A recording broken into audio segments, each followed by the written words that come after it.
Hans Op de Beeck is a Belgian multidisciplinary artist whose film Vanishing Point will be shown tonight.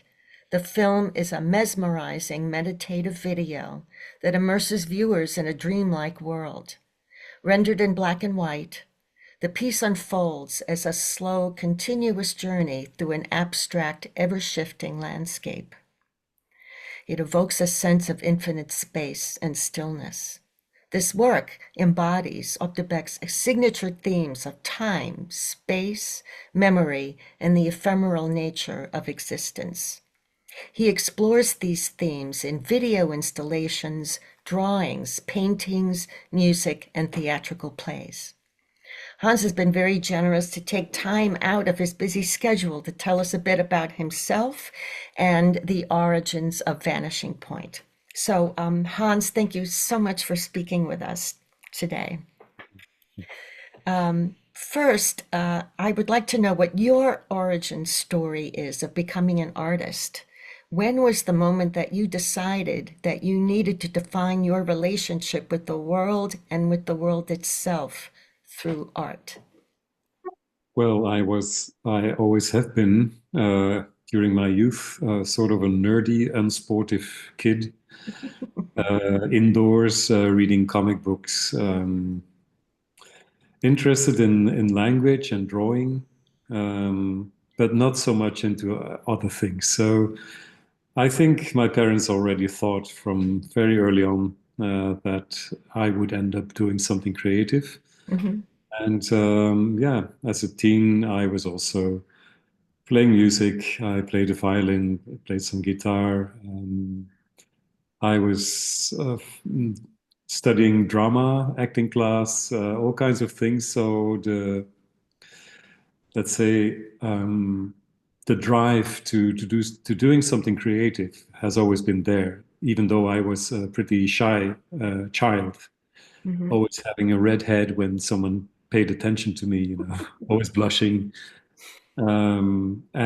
So, yeah, step by step, I started to understand that the world of the visual arts might be my forum or the place where I can express myself the best, even though I also started to write theater plays and to do scenography and stage directing for opera productions as well. But that came along, let's say, about 10 years ago. Um, like the core of what I do is, let's say, large scale immersive installations, sculptural work, and then I produced quite some video works in the broadest sense Mhm. of the medium. Who were your earliest mentors? Ooh. There was the father to a novelist in my high school years, who unfortunately passed away. A lovely, adorable man, and he noticed that I was entirely not interested in what was offered in high school, mid school, high school. So I didn't like to to explore science, or I was only into drawing and language, writing and drawing. All the rest was very hard, to motivate myself for. And this man, Joris Olieslagers was his name. He had a incredible, beautiful beard and impressive man. And his son nowadays looks like him, who became a well-known novelist, Jeroen Olieslagers. And this man told me, like, you really have talent. You're an artist. You can just quit high school, just go to an academy as a free student. Like what you should definitely not say as a teacher in a high school, Yeah, right? You right. should encourage the student to say, okay, just finish high school, to start with, and then we'll see. But he was so unconventional on that front. And I was like, wow, he really somehow sees something in me, something like a talent to create. And then later on, that got confirmed when I achieved my master's degree in visual arts. And when I did a postgraduate program, I had teachers like, or guest professors like Michelangelo Pistoletto, Arte Povera artist, who said like, "I love your work. I'll take it to Berlin. I'll take it to Milano and Torino." And so this was yeah, this was so encouraging to understand that people actually thought that I had something to present, something that was worth being watched. Yeah, so it took a while before I had the self-confidence to understand that I had something to offer. Has your work changed over time? Uh, I I could say that at some point I decided that I could allow myself to being artistically incorrect, artistically, not politically, artistically incorrect. Thank you. Meaning that when I studied art in the 90s, there were a lot of do's and don'ts in contemporary art. And when I dared to speak about, for instance, emotion, it was confused with sentimentality, for Mhm. example. Anything that was like you as an artist aiming to move the spectator was understood as an effort yeah, to be corny or cheesy or or to produce something with an unbearable degree of sentimentality. But of course, when you read a novel or when you watch a play, you want to be moved, right? You want to be involved, you emotionally involved. You want to identify with what you see and experience. And there's nothing wrong with raw emotion. It is beautiful, and it's the whole principle, or it's all the whole principle of or the basic idea of the catharsis in the Greek tragedies, that somehow you want the protagonist to suffer and to having to overcome obstacles and difficulties and turmoil, and because you can identify with the character and you understand like you're not alone in the struggle with the human condition. And therefore, I was always slightly upset when people confused emotion with sentimentality, and even light emotions like tenderness are totally legit. I mean, they're totally fine. They're not ridiculous. I mean, you can become ironic about everything, and but then I think you miss out on a lot of beautiful moments in your life. So you can also always put things aside as corny or cheesy or mellow or on the surface or whatsoever. But I just like the whole width of emotions that we have as human beings.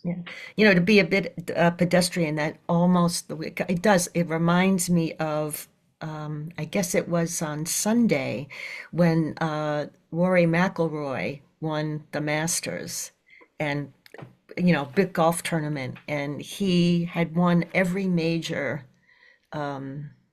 championship except for the Masters. And he'd been chasing that for, I think, over 10 years. Yeah, And he's always had problems at the Masters. He's always screwed something up or, he's just never got, close to winning. But he was in sudden death this time. And on this one simple putt, which could have been disastrous because so many are, he clinched it. And the emotion of the audience was so crazy, but especially for him, he got on his knees and just covered his head with his hands. And you couldn't tell whether he was laughing or crying because, his shoulders were heaving. And even the television that was, covering it, yeah, they were absolutely silent. They did not want any commentary. They just like watched this whole thing unfold. And his emotion on winning it was just coming right from his soul. yeah, There was no, it wasn't fake and it wasn't something that he staged. It just overtook him. And the same thing with the crowd and everybody that knew him, everybody was practically in tears, but it was just a moment that could not have been scripted. It was yeah, just so pure. yeah, The emotion was so pure. So, I mean, you're absolutely right. There's nothing wrong with emotion when it really comes from the heart and when it, yeah, brings your own heart into the conversation. I think it's great. So let's talk about now Vanishing Point. What inspired you to create this piece, and what emotions or ideas were you hoping to evoke in the viewer? Yeah, in the year 2009, I was invited to have an exhibition at the Galleria Borghese in Mhm. Rome, a most intimidating museum with all the masters of the Renaissance and Baroque, and you have Caravaggio and Bernini paintings and sculptures. And so they asked me to have a sort of a dialogue with the old masters, and it was in that very year and for that very exhibition that I decided to create large watercolor paintings because I thought if I'm the contemporary artist, that way too literal makes this dialogue between the old and the new with new media and video projections, that would be a bit silly. So I thought I have to be very modest and just produce work on paper.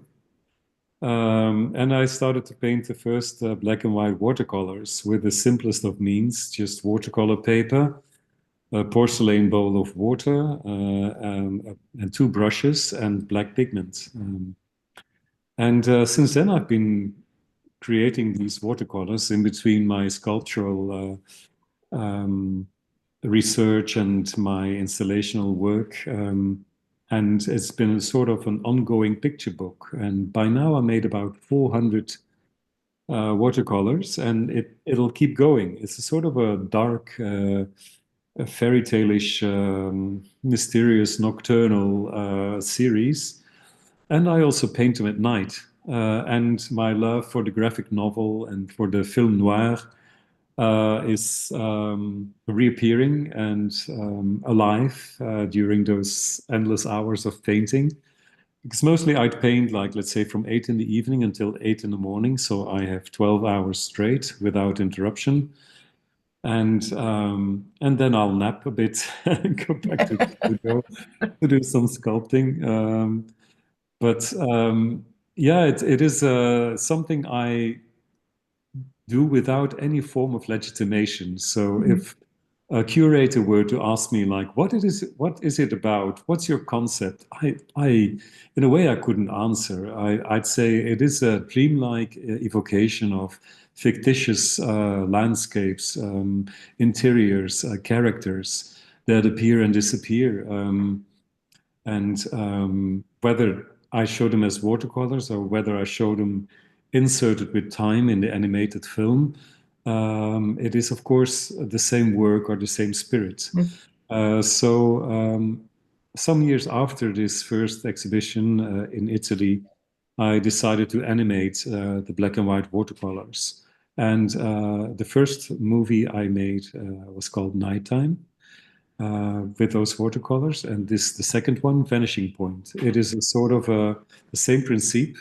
So at times I work in series of movies, like I created three films called Staging Silence, which were all done on a tiny film set of a couple of square meters. And two pairs of hands construct and deconstruct fictitious landscapes and interiors on scale with very simple means, with aluminium foil or leftovers or plants or you name it, or light bulbs or sand, chocolate, anything that I could find in my surroundings was to be used as, let's say, the bricks to create buildings or landscapes, and that was also a sort of, as the surrealists would say, écriture automatique. It's something that it's like a flow without too much thinking about what you're doing. Of course, when I create large-scale immersive installations, I'm very well aware of what I'm doing because they're big. You need several trucks to move them, and so the logistics already are like crazy. But in these film productions, like what animated watercolors or a film produced on a tiny little film set with some stuff on a tabletop, there you have an enormous freedom. It's playful, it's simple, it's not technically not complicated, and I literally work on free association. Also, because I embrace the idea that we should never be too one-dimensional as an artist or too illustrative.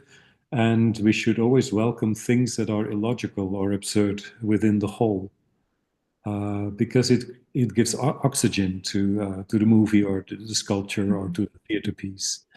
Unexpected, illogical things. It is like when you overhear people talking in a bar, then you notice how they are shifting subject like drastically and instantly all the time.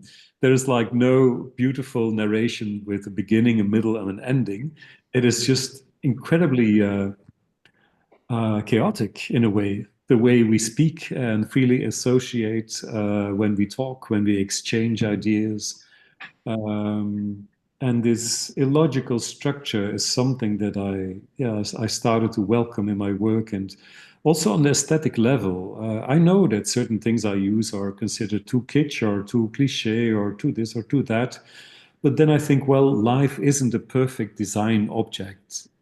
It is always full of noise. When I have coffee with my mom in a shopping mall, then I'd find myself in an interior of fake Art Deco, plastic ornaments, and Mhm. muzak music, and all kinds of things piled up into something that is not coherent, that is not beautiful, that is not perfect. And so I think if you want to talk about life, you should welcome all kinds of things, as they say, like things deriving from high culture, like high cultural references. At times I love to refer to the old masters, like the Flemish masters from the Renaissance, for example. I like objects coming from Wunderkammer collections. I love historical objects, handcrafted curiosities. But I also like the nonsense of an empty pizza box or an ashtray full of cigarette butts, and it's so lovely to mingle all that because, Mhm. yeah, they have a different meaning and different implications.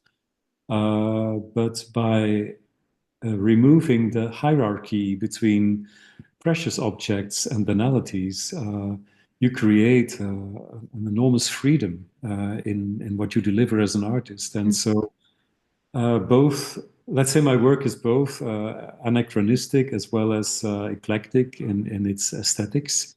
And I'm not afraid to welcome whatever emotion or whatever aesthetic, because I think our task as visual artists in the first place is to create something that is well balanced, regardless the medium, regardless the aesthetic you use.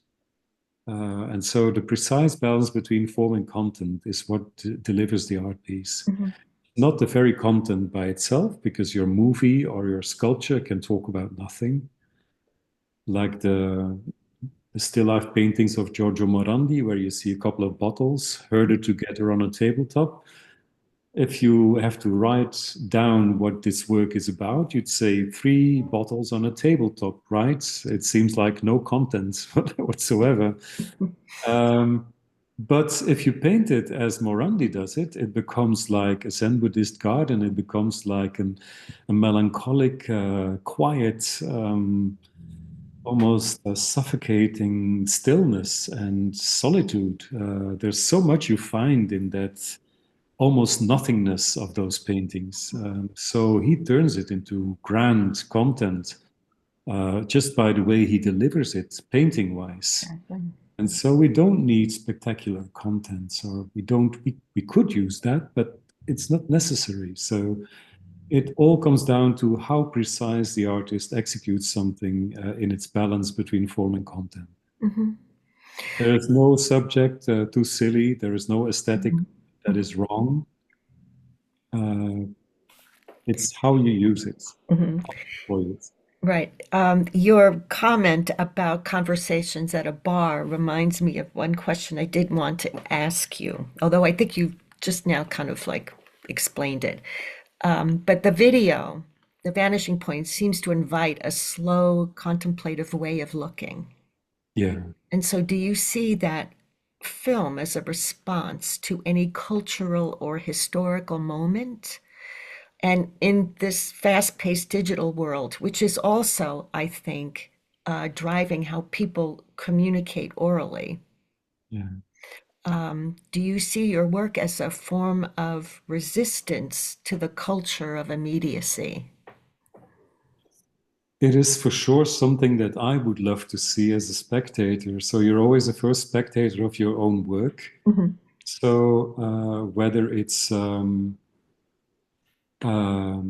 piece by Anish Kapoor or Peter Doig or Marlène Dumas or whomever, I always, as a spectator, hope to find a certain tranquility, a certain a moment of introspection, of calm.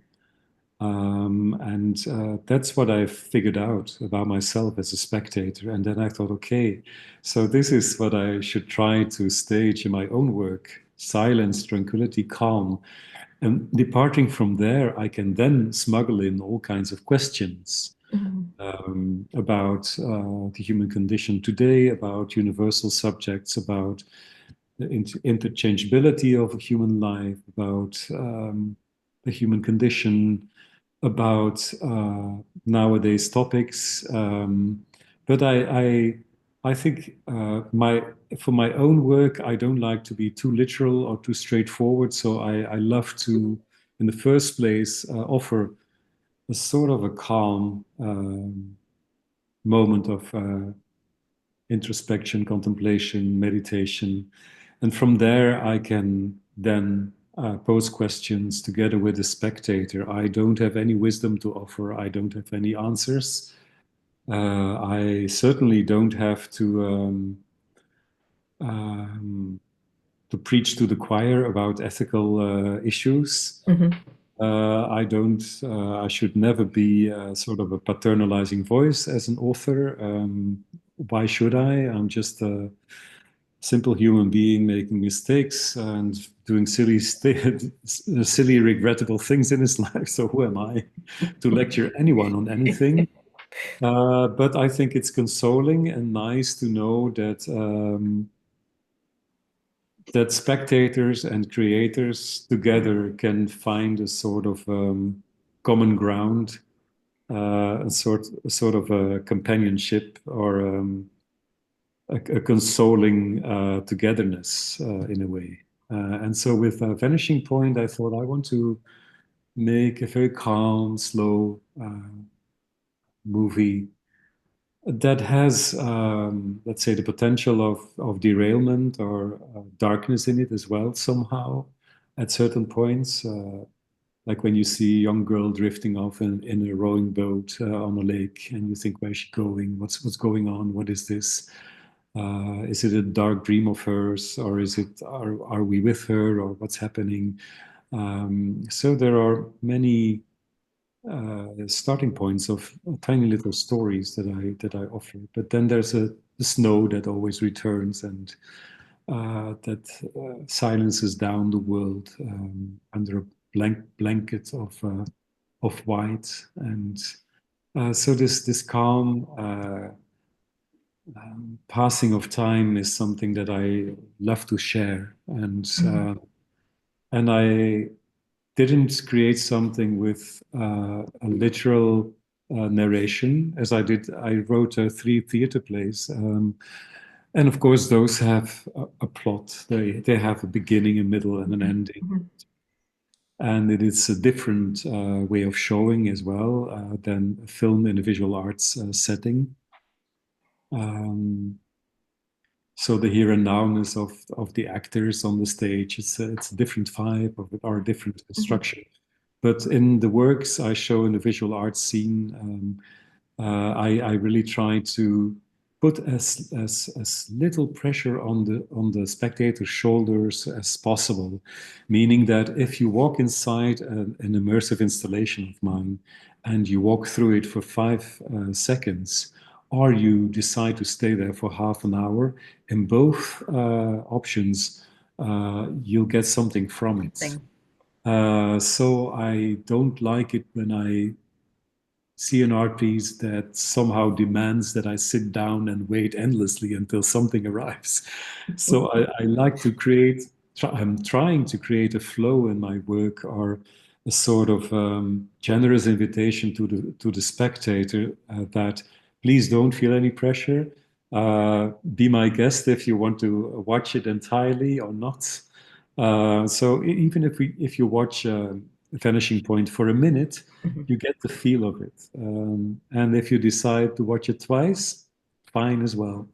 And therefore, it doesn't have this literal narrative structure.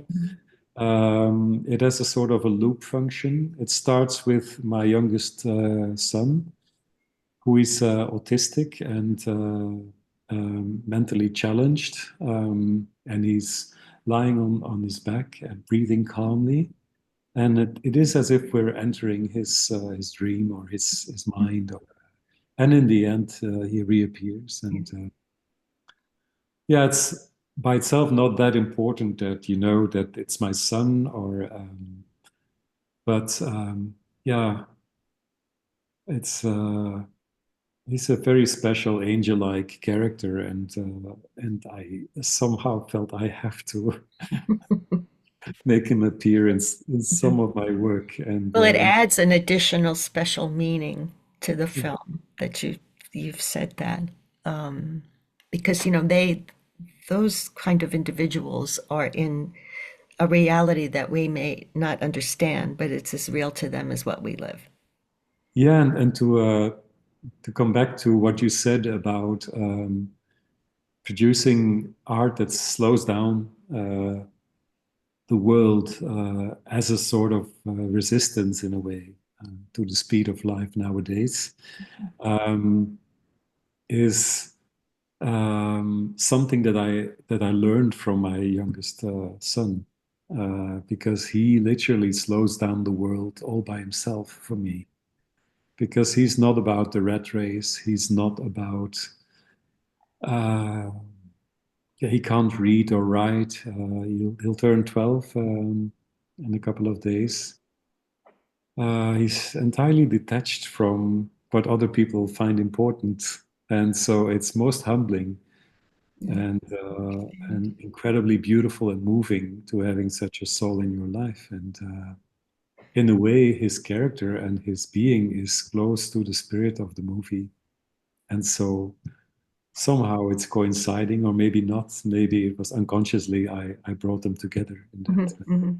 Well, but when I see it again for the fourth time after this interview, see now I will have a totally different perspective on it, which is great. I think when I first saw it, it wasn't the imagery, it was also the music that accompanied it, which created a very, I don't want to say a safe space, but a quiet, contemplative state, so that as you saw the imagery, you could just, your mind could just wander and just think about all different kinds of things. I mean, there was just a very, yeah, you weren't taking us down a specific path, like you have to think this and you have to do this. It was just a very openness to it, which I found each time I saw it, I thought of things differently. It's why I want to just go back to the music that was part of it, because I know you come.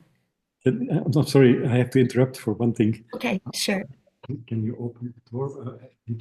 Probeer net te bellen en zo. Dus ik weet niet of Hans hij... is always busy doing work, so this I'm is very sorry. No, someone no, tried no, to no. call It's me and I'm sorry. Sorry That's for the okay. This interruption. is such a generous amount of time. I can't thank you enough. So, what I wanted to go back to is the music was also very much integral to the whole experience of the film. And I know that did you compose that music, or was it No, I composed music for some of my work yeah. in the past, but I also love to collaborate with other artists. So I invited Sam Vloemans, who is a jazz trumpet player, to compose music for this movie. Mhm. And he did a fantastic job. We had a beautiful conversation about how to develop it, how to find the right pace and the right suggestions in the melodic movement, in the sounds. We had a lovely conversation as we had before. I collaborated with him in the past as well.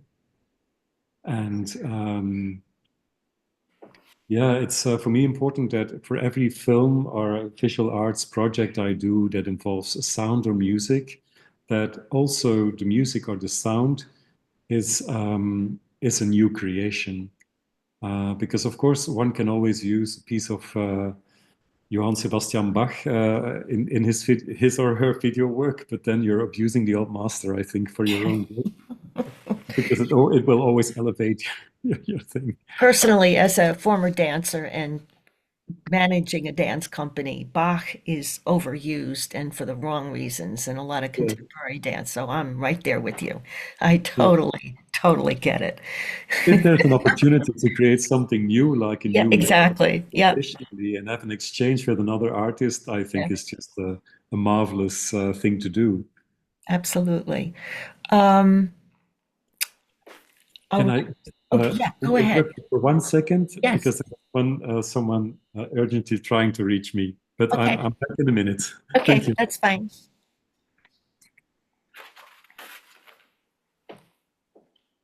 Nadine, we can. Something here. Trying to reach me. So, Okay. okay, Vanishing Point has been described as minimalistic. However, in a 2015 interview, you described your basic approach to your art as Baroque in nature. So, was Vanishing Point another example of your creating out of your comfort zone, or have you just arrived at a, uh, you know, some sort of relationship with minimalism as well as where you usually are, which is Baroque in nature? Yeah, I just love to explore the whole width of those possible aesthetics. Some of my installations are like entirely over the top and highly ornamented and full of Mhm, details and full of mhm. little stories, and other installations are quite empty and desolate. So it is, Because I know when you were in school, you had a teacher that complained that you were not minimalistic enough, and you just like, but you took that as a challenge. But it sounds like as you have progressed with your art, you've just opened up to all different sorts of ways to communicate.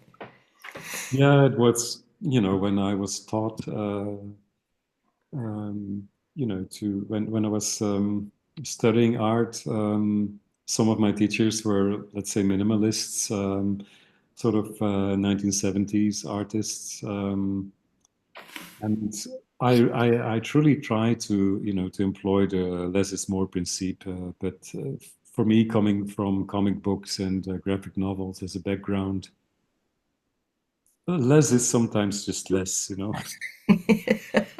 Or at least it feels like it, because you could end up producing something really like dry formalistic work, with I understand that at some point a painter had to make a white canvas. I totally understand. Because you say, okay, we skip everything. We skip narration, we skip color, we skip the image, and we just present the possibility of an image. As there were filmmakers in the 1960s that were only projecting light, which I understand as well. Someone has to make that statement because the essence of film is light. Then you Exactly. say, okay, let's drop the narration, let's drop, the figuration, and let's drop the idea of a plot, and let's just project light. I understand. So someone has to make that very um, reduced statement about the medium, and I also understand that work at times is interesting because it's so self-referential. Because I embraced it the whole width, from very accessible work up to the most hard to digest, nerdy types of art. Um, so, but for me, it has been. I can't say I was ever truly minimalistic in my work. I never reduced everything into a line or a gesture or a color or a sound. It was always a bit more complicated or elaborate. But within my work, for sure, I have works that are very simple and sketch-like, and others that are incredibly elaborate. Unfortunately, I'd add in certain cases the logistics for some works are just terrible. But when it's there, of course, I'm Sure. happy. But yeah, it's I as my taste as a spectator is very eclectic. I also embrace that as a maker. Hmm. Hmm. Uh, to mingle all I feel I should mingle. I should mess up and combine. Um, but it's with ups and downs, and sometimes I see work in a collection somewhere, and I think, oh, the worst piece I ever made, you know. Uh, and then a collector might come up to me and say, "I'm so happy, you know, this work," and I think, oh my God. But I think it's a necessity as a maker that you stay highly self-critical about your outputs. And once I I gave a lecture in Germany, and there was a someone in the audience who said, uh, "Hans, I like your work, but it's never explicitly violent or erotic." And that kept I had that in my mind for a long time. And the third theater play I wrote was a monologue, and I thought, aha, here I have the opportunity to write something out of my comfort zone. And so I smuggled in a lot of eros and thanatos in that text. And so I love to. That's also why I started to do the scenography and stage directing of opera, because I love to explore and to have the feeling that Mhm. it's all insecure, and the adrenaline of not knowing where it will end up, and fighting routine like practice, and welcoming things that you're not sure of. It just sounds wonderful. Well, I think that you have given us a lot of information. So I think everyone in the audience will really enjoy Vanishing Point, even more so now that they know a little bit about you. And There's maybe some little thing that I'd like to add. absolutely. Is the title "Vanishing Points," because um, in my language, Dutch language, we call that escape points. So when you make a drawing in perspective, you Mhm. have the horizon, and when you draw a house or a building, then you have lines that go to one point and lines that go to the other point, like 2-point perspective. There's also a 3-point perspective when you're standing on a skyscraper. You look down, then there's also lines going like that. So you construct your perspective with vanishing points, or uh, what we call escape points. It's when you look at the horizon, there's a point where you can't observe the three-dimensionality of the world anymore, where everything becomes like undefined. And so I used Vanishing Point as the title because I hope there's a moment, there's a point during you watching the movie that you're vanishing, that you disappear, that you drift off. That's Uh, excellent because yeah, the title does suggest perspective, disappearance, and infinity yes. together. So exactly. Hans, I thank you so much for your time, and I just know everyone is going to love this film. Thank you so much. Thank you so much.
Oh